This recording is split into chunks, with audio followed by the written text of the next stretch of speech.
Parties है। Next मैं बात करना चाहूँगी हमारे जो एसे का पेपर होता है मेंस में। एसे की अगर हम बात करें तो एसे बहुत ज़्यादा स्कोरिंग होता है, और अगर आपको एक आइडिया आ जाए कि एक प्रॉपर एसे कैसे लिखना है, आपके मेंस के मार्क्स इंक्रीज हो सकते हैं। तो ऐसे के लिए मैं ये बोलना चाहूँगी कि सबसे इम्पॉर्टेंट तो यही है, आप प्रैक्टिस करें। आप प्रीवियस ईयर क्वेश्चन पेपर्स को देखिए कि कौन से टॉपिक्स जनरली पूछे जाते हैं। जैसे मैंने ऑब्जर्व किया है कि आधे क्वेश्चंस फिलोसफिकल होते हैं, कुछ कोटेशंस दिए जाते हैं, और आधे कुछ करंट अफेयर्स बेस्ड हो सकते हैं। तो मुझे लगता है कि आप इन कॉमन टॉपिक्स पे अपने थोड़े नोट्स बना सकते हैं, कहीं आप उसके बारे में इंफॉर्मेशन इकट्ठा कर सकते हैं, जिससे वो आपको कोई भी ऐसे आए आप उसको यूज़ कर सकते हैं फ्यूचर में। फॉर एग्ज़ाम्पल कुछ कॉमन टॉपिक्स होते हैं, जैसे विमेन के बारे में हो, हेल्थ के बारे में हो, एजुकेशन हो, ग्लोबलाइजेशन हो, मीडिया के ऊपर हो, डेमोक्रेसी हो। ये चीज़ें, ये जो कीवर्ड्स होते हैं काफ़ी बार ऐसे टॉपिक्स में पाए जाते हैं। तो अगर इसके बारे में आपने थोड़ी इन्फॉर्मेशन कलेक्ट कर ली है और तो आप उसको आसानी से यूज़ कर सकते हैं अपने एग्ज़ाम में। साथ में ऐसे में मुझे ये लगता है कि हमेशा से आपको हर ऐसे में एक स्ट्रक्चर मेंटेन करके रखना चाहिए। फॉर एग्जांपल आप शुरू में कोटेशन का इस्तेमाल कर सकते हैं या कोई एनेक्डोट बता सकते हैं। उससे एग्जामिनर का स्टार्ट ही जब वो चेक करता है तो उसे बहुत अच्छा लगता है कि अच्छा ये स्टार्ट बहुत अच्छा हुआ है। उसके बाद आप हिस्ट्री इंट्रोडक्शन दे सकते हैं, जो भी आपको डायमेंशंस कवर करने हैं। डायमेंशंस भी आप ऐसे वास्ट रखिए कि उन्हें लगे कि आपका पर्सपेक्टिव बहुत वाइड है, जैसे पॉलिटिकल हो, इकोनॉमिक हो, कल्चरल हो, सोशल हो, इंटरनेशनल हो, एथिकल हो। ये सारे एस्पेक्ट्स आप कवर करेंगे तो बहुत अच्छा रहेगा। उसके बाद आप इंडियन पर्सपेक्टिव के बारे में भी बात कर सकते हैं और वर्ल्ड में क्या चल रहा है उस टॉपिक से रिलेटेड, और फिर आप अपना ऐसे कंक्लूड कर सकते हैं। इसके अलावा ऐसे के लिए मुझे यही लगता है कि प्रैक्टिस बहुत ज़्यादा ज़रूरी है। तो आप प्रीवियस ईयर क्वेश्चन पेपर्स को सॉल्व कर सकते हैं, उन्हें चेक करवा सकते हैं, और मॉक पेपर्स भी सॉल्व कर सकते हैं। उससे ऐसे की बहुत ज़्यादा अच्छे से प्रैक्टिस हो जाती है। अगर मुझसे जैसे अगर पूछा जाए कि आंसर राइटिंग कब स्टार्ट करनी चाहिए प्रिपरेशन में, तो मैं ये बोलूँगी कि इमीडिएटली आंसर राइटिंग मत स्टार्ट करिए।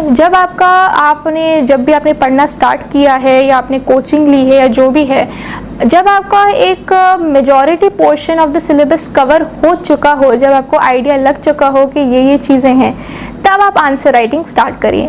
क्योंकि जब आपको इन्फॉर्मेशन नहीं है, जब आपने पढ़ा नहीं है, आप आंसर राइटिंग अटेम्प्ट करेंगे तो अच्छे आंसर्स आप शायद ना लिख पाएँ और आप उल्टा डिसअपॉइंटेड हो जाएं।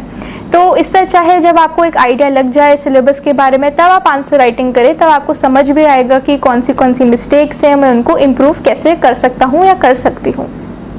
और आंसर राइटिंग के लिए सबसे इम्पॉर्टेंट यही है कि आप उनको चेक करवाएं, जिससे आपको परफॉर्मेंस के बारे में पता चले, और एक स्ट्रक्चर मेंटेन करके रखिए। दूसरी बात, आंसर राइटिंग में काफ़ी लोग ये भी पूछते हैं कि क्या हमें डायग्राम्स, फ्लो चार्ट्स हर आंसर में बनाने चाहिए या क्या करना चाहिए। तो ये क्वेश्चन मैं इस तरीके से आंसर करना चाहूँगी कि मुझे नहीं लगता है कि डायग्राम्स बहुत ज़्यादा नेसेसरी है। कुछ लोग वैसे करते हैं, बट मेरा एक्सपीरियंस ये रहा है कि कुछ चीज़ों में ही आप डायग्राम्स यूज़ कर सकते हैं। मैंने जैसे बहुत ज़्यादा डायग्राम्स नहीं बनाए थे मेंस के एग्ज़ाम में। मोस्टली जो मैंने डायग्राम्स बनाए थे वो ज्योग्राफी के पेपर में था, जैसे कोई फिजिकल ज्योग्राफी से क्वेश्चन हो, या एथिक्स के पेपर में कुछ फ्लो चार्ट के थ्रू हमें कुछ डिपिक्ट करना हो, या ऐसे में अगर कुछ इंडिया का मैप बनाना हो। बट ज़्यादा डायग्राम्स भी ऐसे नेसेसरी नहीं होते हैं। दूसरी बात, आंसर राइटिंग में ये भी लोग पूछते हैं कि हमें क्या पैराज में लिखना चाहिए या पॉइंट्स में लिखना चाहिए। तो मैं ये बोलूँगी कि मुझे लगता है जीएस पेपर्स में हमें पॉइंट्स में ही लिखना चाहिए, क्योंकि हमारे पास स्पेस भी काफ़ी कम होती है आंसर्स के लिए, और एग्जामिनर्स को इतने सारे पेपर्स चेक करने होते हैं। तो अगर सीधे पॉइंट टू पॉइंट आंसर लिखा गया हो तो उन्हें भी ईजी होता है चेक करने में। उन्हें लगता है कि ठीक है, जो भी कैंडिडेट है उसने टू द पॉइंट लिखा है, तो वो मार्क्स भी दे देता है। लेकिन अगर हम अपने ऑप्शनल की बात करें तो मुझे लगता है उसमें ज़्यादा पॉइंट्स का इस्तेमाल ना करें, क्योंकि वो थोड़े सब्जेक्टिव हो जाते हैं, स्पेशली जो आर्ट्स वाले सब्जेक्ट्स हैं, चाहे वो सोशियोलॉजी हो, पॉलिटिकल साइंस हो, एंथ्रोपोलॉजी हो, हिस्ट्री हो। मुझे लगता है ऑप्शनल के आंसर्स में आप पैराग्राफ्स में लिख सकते हैं।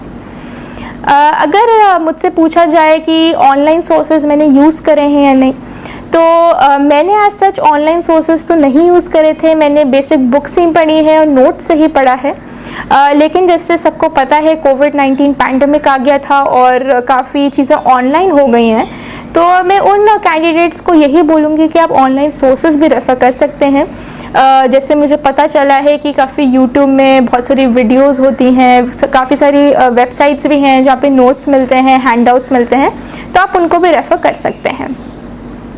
अगर मुझसे पूछा जाए कि मेरा टाइम टेबल कैसे रहा था प्रिपरेशन के समय, तो मैं यही बोलूँगी कि मैं मॉर्निंग पर्सन हूँ, मैं रात में जल्दी ही सोती हूँ, बट मैं सुबह जल्दी उठ जाती हूँ। कुछ लोगों का रात में लेट पढ़ने का पैटर्न होता है, तो मेरा एक्सपीरियंस ऐसे रहा था कि मैं सुबह जल्दी उठती थी। सबसे पहले जो मैं पढ़ती थी वो था न्यूज़पेपर।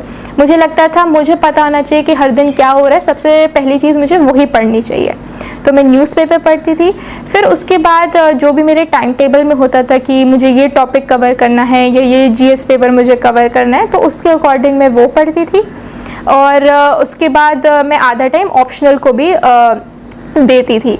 और उसको हमें सबसे इम्पॉर्टेंट है कि हमें जीएस और ऑप्शनल में भी अपने जो आवर्स होते हैं एक दिन में, उसको डिवाइड करना भी बहुत इम्पॉर्टेंट है, क्योंकि हम ऑप्शनल को भी इग्नोर नहीं कर सकते और जीएस को भी इग्नोर नहीं कर सकते हैं। तो दोनों में एक बैलेंस बहुत ज़्यादा इम्पॉर्टेंट है।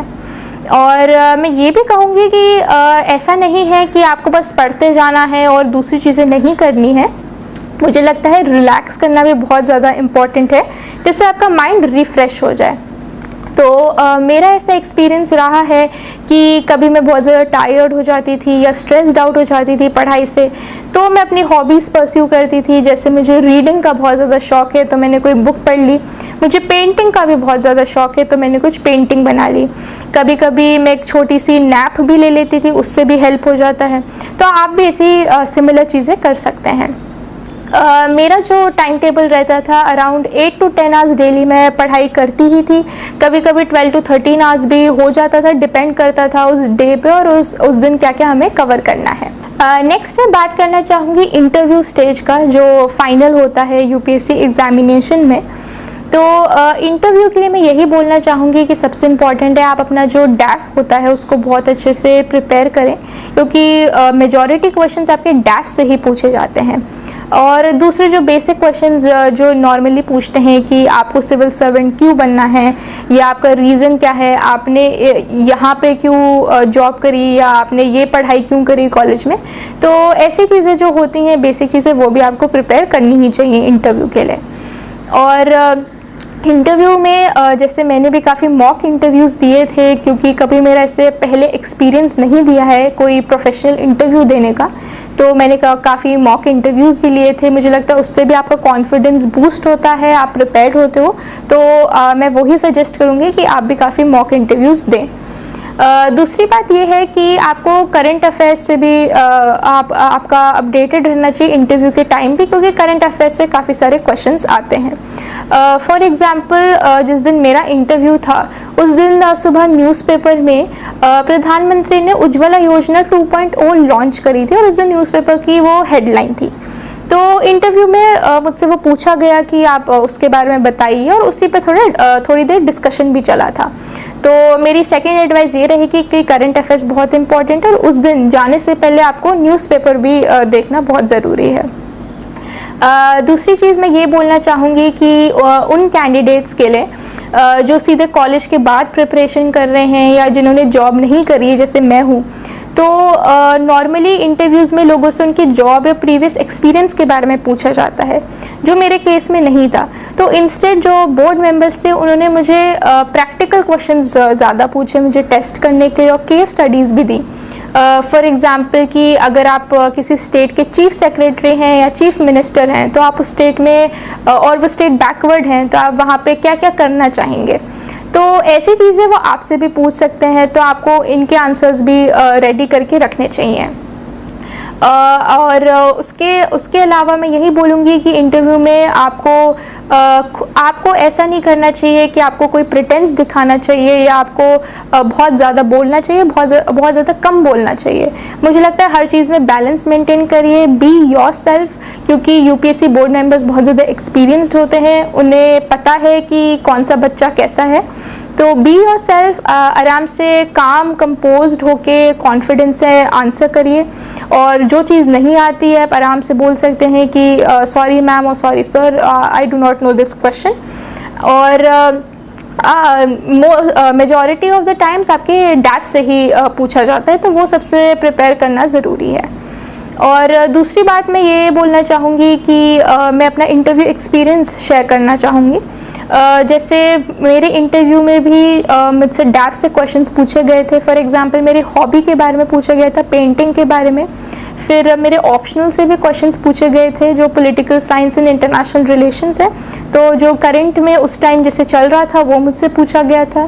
फिर जैसे मैंने आपको बताया उज्ज्वला योजना के बारे में पूछा गया था। फिर मुझसे प्रैक्टिकल क्वेश्चंस पूछे गए थे, केस स्टडीज़ दी गई थी। तो ऐसे बेसिक क्वेश्चंस पूछे गए थे। और मैं यही बोलना चाहूँगी कि जब आप इंटरव्यू दे रहे हैं तो काफ़ी डरे मत, आपको अपना कॉन्फिडेंस मेंटेन करना चाहिए, क्योंकि बोर्ड मेंबर्स भी काफ़ी सपोर्टिव होते हैं। और अगर आपको कुछ आ भी नहीं रहा होता है, याद नहीं आ रहा होता है, वो आपको क्लूज़ देते हैं, आपको हेल्प करते हैं उस टाइम। तो ऐसा कुछ मतलब ऐसी कोई बात नहीं है कि आप डरें, आपको जस्ट अपना काम होके इंटरव्यू देना चाहिए। अगर हम डूज़ एंड डोंट्स की बात करें इस एग्ज़ामिनेशन में, तो मैं डूज़ में तो यही बोलूँगी कि यदि आपने ये डिसीजन लिया है कि आपको सिविल सर्विसेज एग्ज़ामिनेशन देनी है, वही बहुत ज़्यादा करेजियस है, क्योंकि एग्ज़ाम बहुत डिफ़िकल्ट है, काफ़ी लोग इसमें बैठते हैं। तो आपको यही जो स्ट्रॉन्ग विल है वो पूरे टाइम मेंटेन करने की ज़रूरत है कि अगर कोई डिफ़िकल्टीज़ या चैलेंजेस भी आएँ, आपको होप लूज़ नहीं करना चाहिए, आपको अपना बेस्ट पुट इन करना चाहिए, पूरा हार्डवर्क करना चाहिए। मुझे लगता है अगर आपने ये सब किया है तो सफलता बिल्कुल प्राप्त हो सकती है। सब जो सारे कैंडिडेट्स हैं जिन्होंने ये एग्ज़ाम क्लियर करी है वो भी आपकी तरह ही हैं, तो अगर उन्होंने करा है तो आप भी कर सकते हैं। अगर हम डोंट्स की बात करें तो मुझे लगता है डोंट्स में यही है कि आप बहुत सारे सोर्सेज ना रेफ़र करें, क्योंकि आप खुद कंफ्यूज हो जाते हैं। लिमिटेड सोर्सेज रखिए, उन्हीं को बहुत अच्छे से रिवाइज़ करिए, तो आप आप जो क्वेश्चंस हैं उनको आंसर कर सकते हैं। दूसरी बात मैं ये भी बोलूँगी कि खुद को दूसरों से कंपेयर ना करें या बहुत ज़्यादा लोगों से बातचीत ना करें, क्योंकि उससे भी आप कभी कभी डीमोटिवेटेड हो जाते हैं, आपको लगता है कि शायद मुझसे नहीं हो पाएगा। तो मुझे लगता है अपनी पर्सनैलिटी के अकॉर्डिंग अपना खुद टाइम टेबल बनाइए और उसी को फॉलो करिए, एक कंसिस्टेंसी मेंटेन करिए, और ये आप एग्ज़ाम फिर क्रैक कर सकते हैं। तो जैसे मैंने सारे प्रीलिम्स मेंस इंटरव्यू के बारे में बताया है, तो सम अप करने के लिए मैं यही बोलूँगी कि इस एग्ज़ाम में कंसिस्टेंसी बहुत ज़्यादा रिक्वायर्ड है, क्योंकि सिलेबस बहुत वास्ट है। अगर आप छोटी छोटी चीज़ें रोज़ कवर करते जाएं, अराउंड 8 to 10 आवर्स रोज़ पढ़ें, तो सिलेबस भी कवर होगा और आपको खुद लगेगा कि हाँ मैं ये एग्ज़ाम क्लियर कर सकता हूँ। और दूसरी बात मुझे यही लगता है कि थोड़े सैक्रिफाइसेस करने पड़ते हैं, जैसे सोशल लाइफ थोड़ी रिड्यूस करनी पड़ती है, सोशल मीडिया से आप हट सकते हैं, क्योंकि काफ़ी बार उससे आपका टाइम वेस्ट हो जाता है, तो वो डिस्ट्रैक्टिंग भी हो जाता है। और साथ में आपको डिसिप्लिन मेंटेन करने की ज़रूरत है, क्योंकि अगर आप डिसिप्लिन नहीं रहेंगे, एक टाइम टेबल या एक टारगेट फॉलो नहीं करेंगे, तो थोड़ा डिफ़िकल्ट हो जाता है कि ये एग्ज़ाम क्लियर करने में। और दूसरी बात यह है कि आपको पेशेंस रखने की भी ज़रूरत है, क्योंकि इस एग्ज़ाम में पढ़ने में ही बहुत ज़्यादा टाइम लगता है, एग्ज़ाम देने में भी बहुत ज़्यादा टाइम लगता है, जो 3 फेजेस में डिवाइडेड है, तो पेशेंस भी बहुत ज़्यादा इम्पॉर्टेंट है। तो मुझे लगता है यदि आप अपना बेस्ट पुट इन करेंगे, अपना हार्ड वर्क देंगे, तो आप ज़रूर सफलता प्राप्त करेंगे। एंड मैं सारे कैंडिडेट्स को यही बोलना चाहूँगी, ऑल द बेस्ट।